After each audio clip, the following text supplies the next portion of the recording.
جنگ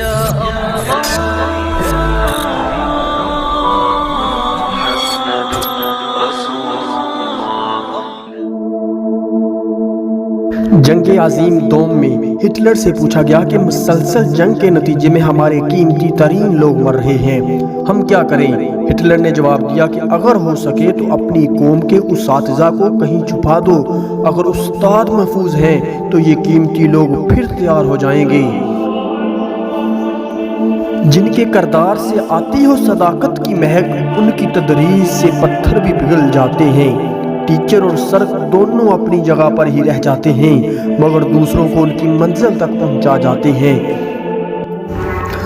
استاد ہوں، مجھے اس پر ملال تھوڑی ہے، ملک کا مستقبل سنوارنا آسان تھوڑی ہے، بس استاد ہی فکر مند ہے سب کے عروج کے لیے، یہاں کسی کو کسی کا خیال تھوڑی ہے، مزہ تو تب ہے کسی خاک کے ذرے کو منور کر دو، صرف اپنی ذات کو روشن کرنا کمال تھوڑی ہے، مٹانا پڑتا ہے خود کو قوم کی ترقی کے لیے، یہ کام کوئی معمولی کام تھوڑی ہے۔